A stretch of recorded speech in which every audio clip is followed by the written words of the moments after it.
말씀 묵상을 진심으로 사랑하는 목회자 여러분, 그동안 평안하셨습니까? 또 말씀 묵상을 잘 하셨겠죠? 오늘은 지난번에 우리 단순 논리 연습 문제를 나눠드렸습니다. 그래서 우리가 한 그 말씀에 대해서 서로 좀 나눔을 가지고자 합니다. 여러분은 예수님의 설교가 항상 논리적이었다는 사실을 잘 아십니까? 이런 질문을 좀 드리고 싶습니다. 오늘 말씀은요, 우리가 지난번에 6강 단순 논리 말씀을 서로 했고요. 또 한 주간 묵상을 해보셨을 텐데 이 말씀을 통해서 서로 우리가 나누어 보도록 그렇게 하겠습니다. 제일 먼저는 마가복음 2장 23절에서 28절의 말씀입니다. 이것을 제가 먼저 한번 봉독해 보겠습니다. 안식일에 예수께서 밀밭 사이로 지나가실새 그의 제자들이 길을 열며 이삭을 자르니 바리새인들이 예수께 말하되 보시오, 저들이 어찌하여 안식일에 하지 못할 일을 하나이까? 예수께서 이르시되 다윗이 자기와 및 함께한 자들이 먹을 것이 없어 시장할 때에 한 일을 읽지 못하였느냐? 그가 아비아달 대제사장 때에 하나님의 전에 들어가서 제사장 외에는 먹어서는 안 되는 진설병을 먹고 함께한 자들에게도 주지 아니하였느냐? 또 이르시되 안식일이 사람을 위하여 있는 것이요 사람이 안식일을 위하여 있는 것이 아니니 이러므로 인자는 안식일에도 주인이니라. 이 말씀을 가지고 우리가 논리적인 관점에서 한번 말씀을 관찰해 보려고 합니다. 23절 말씀해 보니까 안식일에 제자들이 이삭을 잘랐어요. 이것을 보고 있던 바리새인들이 이렇게 얘기합니다. 안식일에 하지 못할 일을 왜 합니까? 그때 예수님께서는 첫 번째 다윗을 들어서 얘기를 합니다. 다윗이 자기와 함께한 자들이 먹을 것이 없을 때에 시작한 일들을 너희들이 성경에서 읽어보지 않았느냐? 그는 제사장 외에는 먹어서는 안 되는 진설병을 먹고 함께한 자들에게 준 적이 있다. 또 말씀하시되 안식일이 사람을 위해서 있는 거지 사람이 안식일을 위해서 있는 게 아니지 않느냐.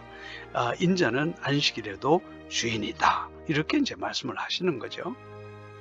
근데 마태복음 12장에 보니까 안식일에 제사장들이 성전 안에서 안식을 범하여도 죄가 없음을 너희가 율법에서 읽지 않았느냐. 내가 너에게 이르노니 성전보다 더 큰 이가 여기 있다. 이렇게 이제 예수님께서 말씀을 하셨다는 거죠. 자, 이 말씀을 가지고 예수님께서는 바리새인들을 아주 코를 납작하게 만들어 버립니다. 네, 오늘 관찰된 말씀을 쭉 정리해 봅니다. 참 놀라운 걸 발견하게 돼요. 안식일에 예수께서 밀밭 사이로 지나가실새 그의 제자들이 시장하여 밀 이삭을 잘라 먹었습니다. 바리새인들이 보고 예수께 말하되 보시오, 당신의 제자들이 안식일에 하지 못할 일을 한다고 정죄했습니다. 예수께서 이르시되 다윗이 자기와 그와 함께한 자들이 시장할 때에 한 일을 읽어보지 못했느냐? 그가 하나님의 전에 들어가서 제사장 외에는 자기나 그 함께한 자들이 먹어서는 안 되는 진설병을 먹지 아니했느냐? 또 안식일에 제사장들이 성전 안에서 안식을 범하여도 죄가 없음을 너희가 잘 알지 않느냐? 성전보다 더 큰 이가 바로 여기 있다. 안식일이 사람을 위해서 있는 것이요 사람의 안식일을 위해서 있는 게 아니다. 나는 자비를 원하고 제사를 원하지 아니하노라 하신 뜻을 너희가 알았더라면 무죄한 자를 정죄하지 아니했을 거다. 인자는 안식일의 주인이다. 이렇게 말씀을 하시죠. 여기서 예수님께서는 아주 논리적으로 말씀을 하십니다. 이미 우리가 다 읽었지만은 예수님의 논리가 너무도 분명합니다. 자, 첫 번째는 다윗에 대한 얘기를 하면서 다윗이 먹어서는 안 되는 진설병을 먹지 아니하였느냐. 이게 구약 성경에 기록되어 있다는 거죠. 또 안식일에 제사장들이 성전 안에서 안식을 범하여도 죄가 없음을 너희가 율법에서 읽지 아니하였느냐. 두 번째 논리입니다. 예수님의 세 번째 논리는 성전보다 더 큰 이가 여기 있다. 네 번째 논리는 안식일이 사람을 위하여 있는 것이요 사람이 안식을 위해서 있는 것이 아니다. 예수님의 다섯 번째 논리는 나는 자비를 원하고 제사를 원하지 아니하노라 하신 뜻을 너희가 알았더라면 오늘 너희들이 이렇게 무죄한 자를 정죄하지 않았을 거야. 예수님께서 이제 마지막 논리는 분명히 내가 얘기하는데 인자는 안식일의 주인이야. 이렇게 말씀을 하십니다. 자, 이 말씀을 보면서 와, 이렇게 시원하게, 이렇게 명쾌하게 답을 하실 수가 있겠나, 그런 생각이 듭니다. 그랬습니다. 예수님은 항상 예수님을 공격하는 자들에게 이렇게 시원하게, 그리고 이렇게 명쾌하게 논리로서 대항하셨어요. 이런 예수님의 논리에 대항할 자가 누가 있겠어요?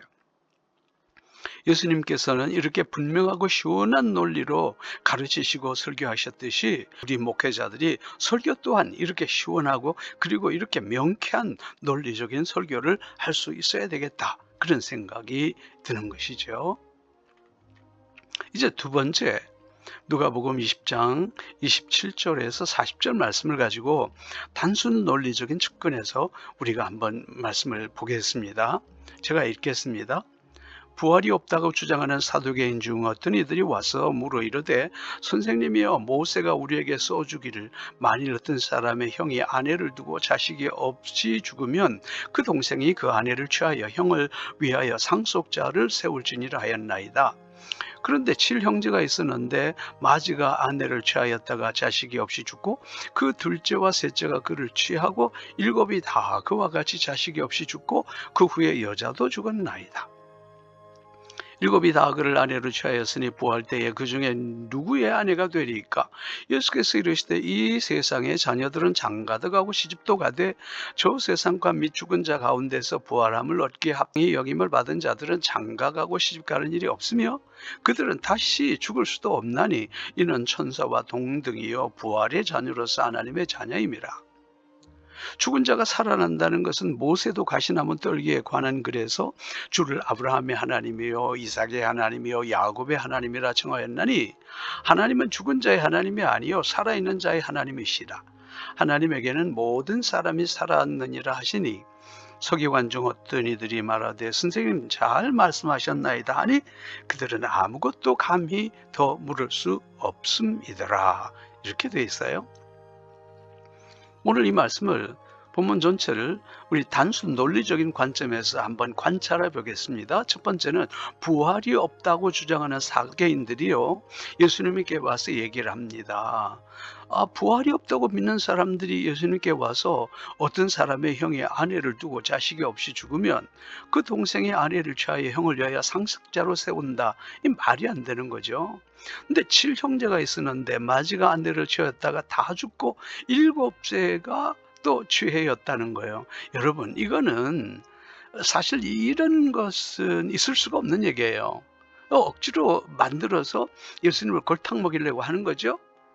자, 7이 다 그를 아내로 취하였은즉 부활 때 그 중에 누구의 아내가 되리까, 이렇게 얘기를 한단 말이죠. 예수님께서는 이제 아주 논리적으로 말씀하십니다. 이 세상의 자녀들은 장가들어가고 시집도 가지만 저 세상과 및 죽은 자 가운데서 부활함을 얻기에 합당히 여김을 받은 자들은요, 장가가고 시집간 일이 없단 말이죠. 자, 그들은 다시 죽을 수도 없고 천사와 동등한 사람이요 부활의 자녀로서 하나님의 자녀가 된다. 그리고 하나님은 죽은 자의 하나님이 아니요 살아있는 자의 하나님이지, 너희들이 뭐 이렇게 죽은 자에 대해서 얘기를 하노.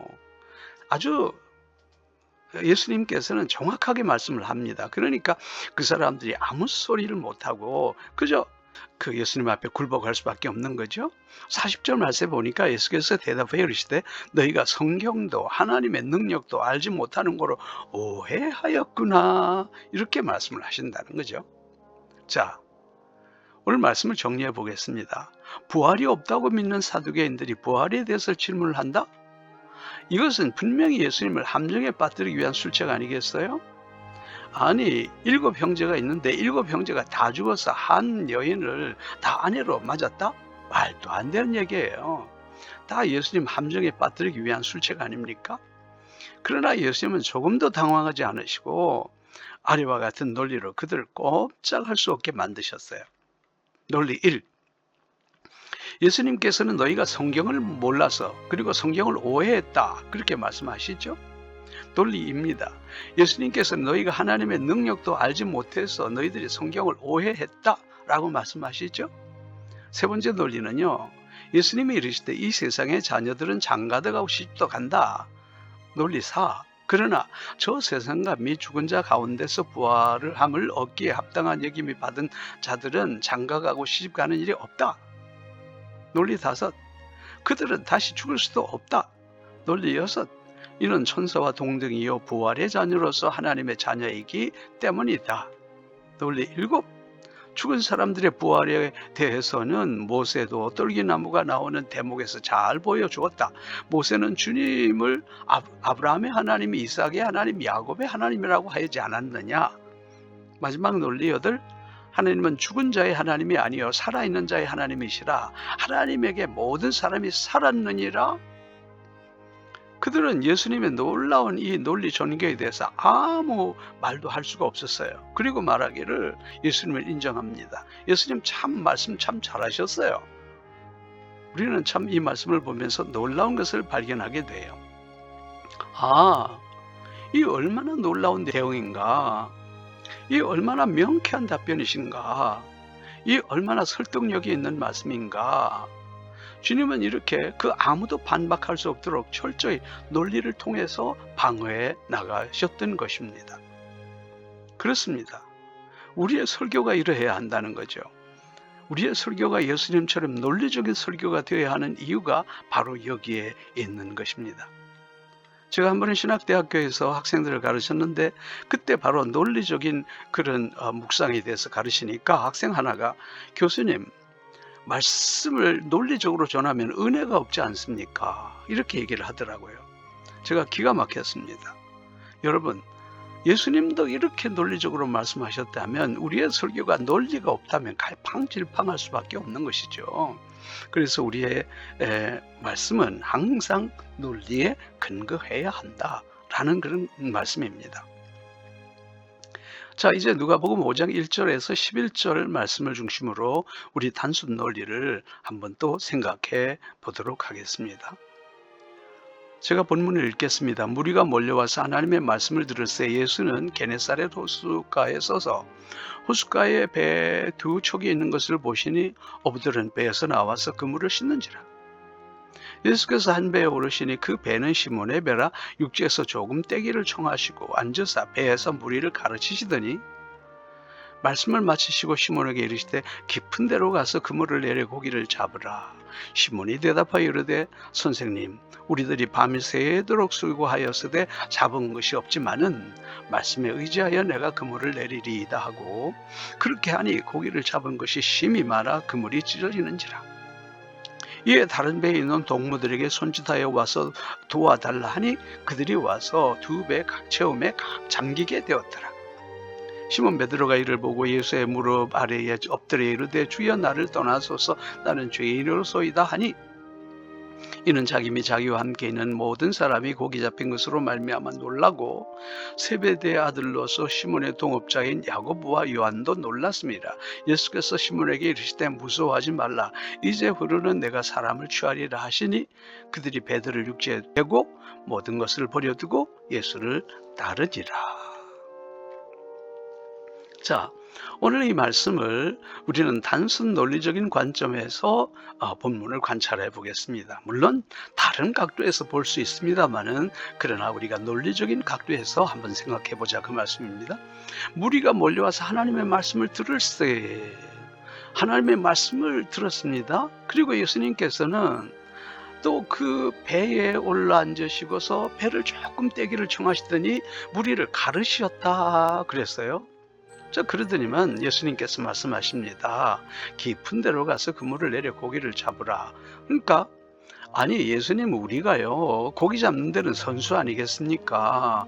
근데 우리가 밤새도록 수고하였으되 잡은 것이 없지만은 말씀에 의지해서 내가 그물을 내리리이다. 그렇게 해서 보니까 고기를 잡았는데 잡은 것이 심이 많아 그물이 찢어졌다 그랬어요. 어느 정도냐? 너무 많이 잡혀서 다른 사람들을 불러서 좀 도와달라 그럽니다. 근데 이런 장면을 목격하고 베드로가 주님 나를 떠나소서 나는 죄인입니다. 그렇게 고백합니다. 자, 예수님께서는 바로 그때에 10절 말씀에 내가 사람을 취하리라. 사람을 낚는 어부가 되겠다는 거죠. 그랬을 때 11절 말씀해 보니까 그들이 베드로를 육지에 대고 모든 것을 버려두고 예수를 따르니라 이렇게 돼 있어요. 자, 우리는 지금까지 예수님께서 나를 따르라 했다고 해서 제자들이 그냥 모든 것을 버려두고 따라갔다 그런 생각을 하고 있잖아요. 여러분 조금 다릅니다. 지금까지 많은 성도들은 예수님이 나를 따르라고 했을 때 제자들이 그냥 모든 것을 버려두고 예수님을 쫓았다고 생각하고 있습니다. 어떻게 예수님이 나를 따르라고 했다고 그냥 모든 것을 버려두고 따를 수가 있었을까요? 그러나 오늘 말씀을 잘 살펴보면 그냥 예수님을 따른 것이 아니라 제자들이 모든 것을 버려두고 예수를 따를 수밖에 없었다는 것을 알게 되는 거죠. 다시 말해서 예수님의 제자들은 어떤 일정한 단계를 거쳐서 주님의 제자가 되었다는 것을 발견하게 되는데 그 단계가 아주 논리적인 그런 순서를 따르고 있더라 그 말씀입니다. 첫 번째는요. 모든 것을 버리고 예수님의 제자가 되는 그 7단계 중에 첫째 단계는요. 예수 그리스도의 말씀을 듣는 단계예요. 무리가 몰려와서 하나님의 말씀을 들을세 그랬잖아요. 하나님의 말씀을 먼저 들어야 되는 거예요. 그리고 두 번째는요. 예수 그리스도를 만나는 만남의 단계가 있습니다. 호숫가에 배 두 척이 있는 것을 보시니 어부들은 배에서 나와서 그 그물을 싣는지라. 예수께서 한 배에 오르시니 그 배는 시몬의 배라. 육지에서 조금 떼기를 청하시고 앉으사. 여기에서 구체적으로 예수님과 오늘 베드로와 또 제자들이 예수님과 만나는 그런 만남의 단계가 있다라는 것을 우리는 알게 되는 것이죠. 세 번째는 예수 그리스도의 말씀에 대한 확신을 하게 되는 거예요. 말씀을 마치시고 시몬에게 이르되 깊은 데로 가서 그물을 내려 고기를 잡으라. 시몬이 대답하여 이르되 선생님 우리들이 밤에 새도록 수고하였으되 잡은 것이 없지만은 말씀에 의지하여 내가 그물을 내리리이다 하고. 이 예수님의 말씀을 들어보니 이 예수님이 보통 분이 아닌 거예요. 범상한 분이 아니에요. 그래서 이 말씀에 의지해서 내가 그물을 내리리이다. 말씀에 대한 어떤 확신의 단계가 아니겠어요? 네 번째 단계가 뭘까요? 초자연적인 예수를 체험하는 단계에 나아가게 되는 거예요. 그렇게 하니 고기를 잡은 것이 심히 많아 그물이 찢어지는지라. 이에 다른 배에 있는 동무들에게 손짓하여 와서 도와달라 하니 그들이 와서 두 배 체험에 잠기게 되었더라. 여러분 얼마나 놀라운 일입니까? 밤새도록 고기를 잡아도 한 마리도 못 잡았는데요. 말씀에 의지해서 그물을 내렸더니 세상에 그물이 찢어지는데 두 배 채우게 되는데도 잠기게 될 정도로 초자연적인 예수 그리스도를 체험하는 그런 단계에 있단 말이죠. 우리가 예수님을 만나게 될 때 만남의 단계뿐만 아니라 바로 이런 하나의 예수 그리스도에 대한 체험의 단계, 이게 참 중요하다 그 말씀이죠. 자, 이 초자연적인 예수 그리스도를 경험함에 있어서 거기서 자기가 얼마나 연약한 존재고 자기가 얼마나 죄인인가 하는 것을 깊이 인식하는 단계가 있었다는 거죠. 8절 말씀에 보니 시몬 베드로가 이를 보고 예수의 무릎 아래에 엎드려 이르되 주여 나를 떠나소서 나는 죄인이로다 하니 하나님을 만난 거죠. 그 위대한 하나님 앞에서 하나님의 아들이신 예수 그리스도를 통해서 나는 그야말로 연약하고 나는 정말 죄인이구나 하는 것을 깨닫고 완전히 무너지는 그런 모습들을, 자아가 무너지는 그런 모습을 바라보게 된다는 거죠. 그리고 그의 사명이 무엇인지를 깨닫게 되는 거예요. 세베대 아들로서 시몬의 동업자인 야고보와 요한도 놀랐습니다. 예수께서 시몬에게 이르시되 무서워하지 말라. 이제 후르는 내가 사람을 취하리라 하시니, 내가 이제부터, 너는 지금까지 고기나 잡았지만은 이제 고기 잡아먹고 살 사람이 아니야. 너는 소위 말해서 사람을 낚는 어부가 거룩한 사명이 너에게 주어졌어 라고 예수님께서 말씀하시잖아요. 이 모든 단계를 경험하고 난 다음에 이분이 메시아임을 발견한 후에 이분을 따라가면 정말 내 삶에 의미가 있겠구나 하고서 그때서 모든 것을 버려두고 예수를 쫓았다라고 얘기하고 있어요. 그들이 베드로를 육지에 대고 모든 것을 버려두고 예수를 따르니라 그러잖아요. 자, 오늘 여기에서 우리 예수님의 제자가 되는 7가지의 단계를 살펴볼 수가 있습니다. 첫 번째는 예수 그리스도의 말씀을 듣는 단계, 예수 그리스도의 만나는 단계, 예수 그리스도의 말씀에 대한 확신의 단계, 초자연적인 예수를 체험하는 단계, 초자연적인 예수 앞에서 자신의 절대적 연약함을 깨닫는 단계, 그의 사명이 무엇인지를 깨닫는 단계, 모든 것을 버려두고 예수를 쫓는 단계. 그랬습니다. 그들에게는 예수의 제자가 되기 위해서 이런 놀라운 그런 단계가 있었다, 그 말씀입니다. 오늘 우리가 진정한 예수 그리스도의 제자가 되기 위해서도 우리에게도 바로 이런 단계가 필요하다, 그 말씀입니다. 자, 이것을 우리 설교에 적용을 해보면 구도가 그렇습니다.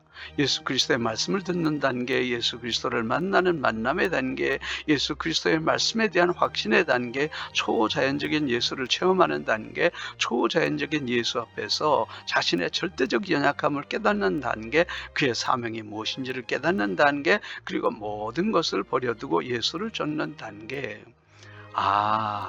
그냥 모든 것을 버려두고 예수를 따른 게 아니구나.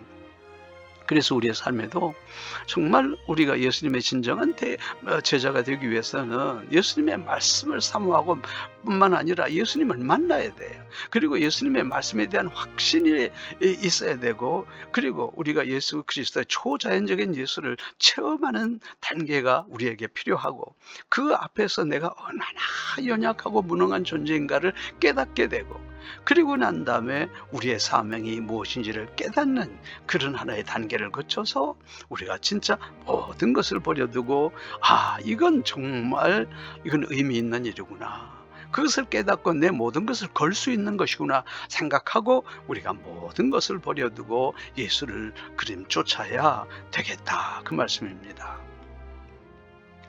자, 참 귀한 말씀입니다. 이제 다음 묵상을 한번 생각해 보십시다. 다음번에는요, 오늘은 이제 단순 논리라고 하면 복합 논리에 대해서 우리가 묵상을 해 보겠습니다. 복합 논리의 형태는요, 논리 1, 2, 3이 있죠. 그런데 논리 2에 하나에 또 세부사항이 또 들어있고, 논리 3에 또 1, 2 이렇게 나눠지는 형태를 의미합니다. 복합 논리의 형태는 정확하게 복합 체계와 동일합니다. 다만 복합 체계는 단순하게 1, 2, 3으로 전개되지만 복합 논리는 논리를 1, 2, 3으로 전개하는 그런 차이가 있다, 그렇게 볼 수가 있겠습니다. 복합 논리 연습 문제 본문을 드리면 로마서, 여호수아, 그리고 디모데전서에 있는 말씀들을 보시면 되겠습니다. 자, 그런데 이것만 가지고 묵상을 하시라 그러면 막막하죠. 그래서 이런 관점에서 한번 봐주십시오. 이렇게 또 좀 소개를 하면요. 자, 이런 관점에서 복합 논리 묵상을 실시해 보십시오. 자, 로마서 1장 1절에서 7절은 모든 사명을 감당하기 전에 1, 2, 3 논리를 전개하고요. 또 여호수아 22장 1절에서 9절은 약속과 사명을 잘 감당한 자들에게 어떤 일들이 있었는가 논리적으로, 그리고 디모데전서 4장 1절에서 5절에서 제발 그런 말도 안 되는 교훈에 빠지지 말고 라고 하는 그런 제목으로 말씀을, 논리를 1, 2, 3, 4, 5 그렇게 한번 여러분께서 한번 묵상해 보시기를 바랍니다. 한 주간 주어진 말씀을 말씀의 본문을 잘 묵상하시고 우리 또 기쁨으로 그렇게 나누십시다.